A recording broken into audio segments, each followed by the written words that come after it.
Ngayon ay Sabado. Daily episode 3042, 3043 at 3044, December 2nd. Yun, pangalawang araw ng Disyembre. So, kung sino yung magpaparitual sa unang Martes ng Disyembre, yan ay sa A5, no? Kung sa tingin nyo may kulang, may sumpa kayo, may barang at may mga gayuma, ay ipagawa nyo sa Martes, no? Bago pa mahuli ang lahat. Kasi ang pangit na kung ano man yung merong kamalasan kayo sa taong ito ay matatangay nyo hanggang 2024. At sa mga hindi pa nagpa-cleansing, magpa-cleansing na. Sa may mga negosyo, dapat nagpapa-cleansing kayo. Yun, ganun yun. Sa may mga kaso, no, nasa korte, nasa negosyo, paano nyo yan? Ipa-bless nyo, ipa-cleansing nyo, ipa-bless, ipa-cleansing. Kasi iba yung blessing sa cleansing. Yung cleansing is a spiritual na side na tinatanggal lahat ng negative vibration sa side mo. Pero, kung meron kang sumpagayuma, barang at kulam, ibang ritual yun. Kung gusto mo naman magkaroon ng love ritual, wealth, health, at kung ano-ano pa, protection ritual, yun na yun, di ba? Ipagawa mo habang kaya pa at habang maaga pa para hindi naman maitawid sa 2024. Tapos kung minamalas siya sa pag-ibig, yun, magpa-cleansing ka din. Ipa-cleansing mo din yung mahal mo. Ganun yun. Kung married kayo, ipa-cleansing mo sarili mo, pa-cleansing mo din husband mo. Ganun. Okay? So, unang baraha. Protector na naman. Pangalawa, protection.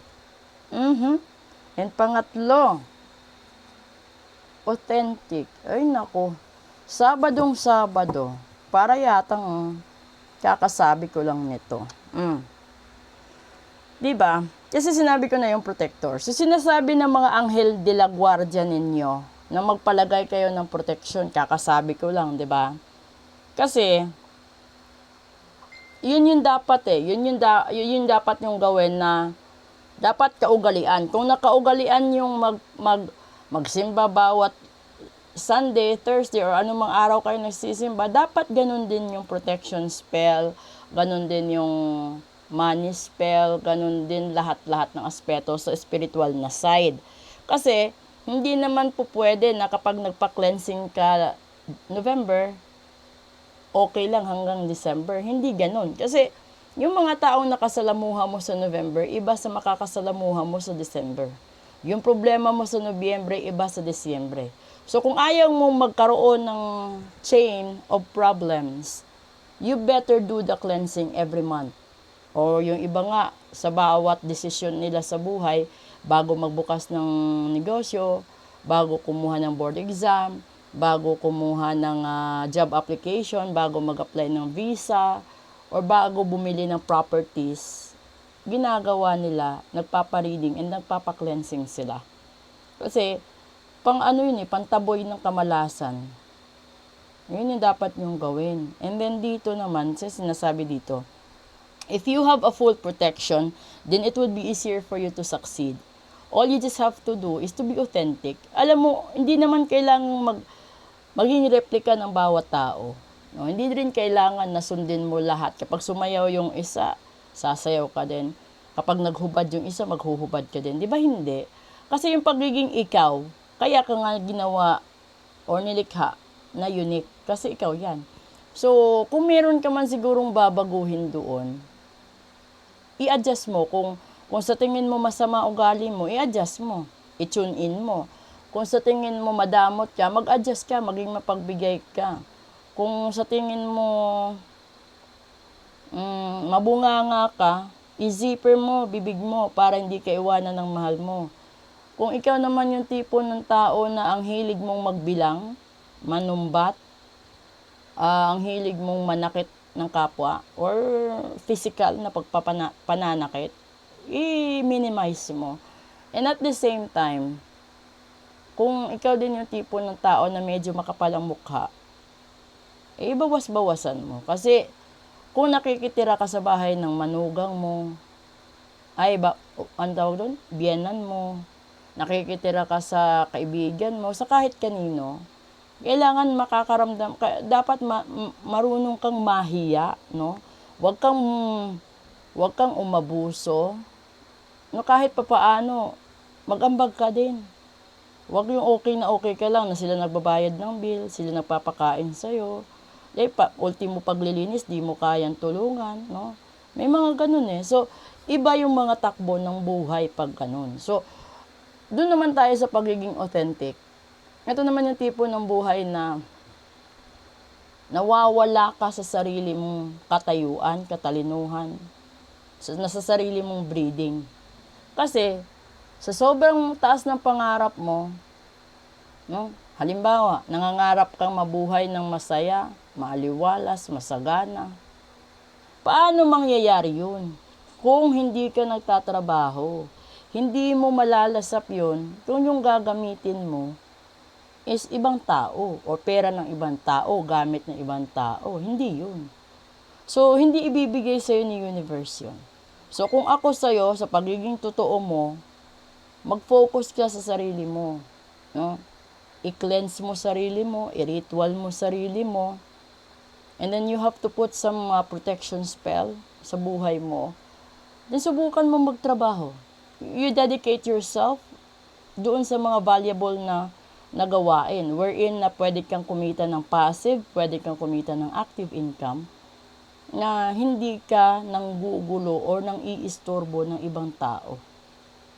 Kasi lahat, kanya-kanyang buhay, kanya-kanyang suliranin, kanya-kanyang solusyon. So kung yung suliranin mo is na-discover mo na may mahal na iba ang asawa mo, huwag mo ikwento sa madlang people. Yung asawa mo, kausapin mo. Huwag mo ring awayin yung third party.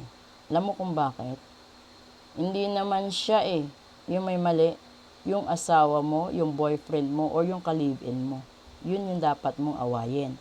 Pero, meron akong iiwanang tanong. No?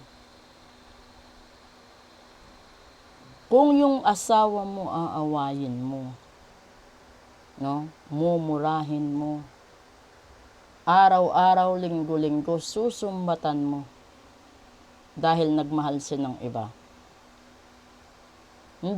Hindi mo ba na-gets? Kaya siya nagmahal ng iba dahil sa bunganga mo, dahil sa katamaran mo, no? Kapabayaan mo, hindi ka marunong maglaba, di ka marunong maglinis, di ka marunong sa lahat-lahat ng bagay. So, ganun yung problema.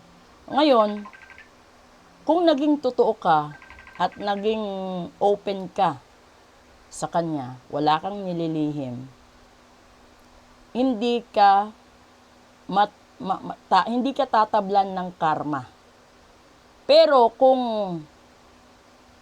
alam ni universe na una ikaw nag-cheat na hindi alam ng husband mo, si universe yung magbibigay sa'yo ng karma mo.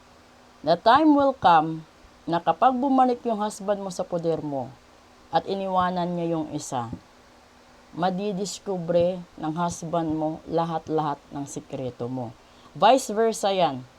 Kung ikaw naman wife, ikaw naman husband nagloko, madidiscover din ni wife mo. Pero, yung labis masasaktan dyan, yung guilty. Paano mo malalaman? Kasi si universe na gumagawa ng paraan na ilalagay siya sa isang sitwasyon na maiipit siya. Ilalagay siya sa isang sitwasyon na parang trap na siya. Yun, ganun yun. So, halimbawa, ikaw si wife, no? Yung trabaho ni mister mo malayo. Nagloloko ka, patago. Sa kumpare niya, kabarkada niya, kapitbahay mo, kahit kanino. And then, may mga tao na nagkwento sa kanya, ganyan ginagawa mo. And then, nung bumalik siya, doon hirap ka nang mag-adjust hanggang sa dumating sa punto na na-discover. Diba? So, tignan natin kung ano ibibigay na feedback ng special episode. Maraming salamat sa suporta. This is your Saturday episode.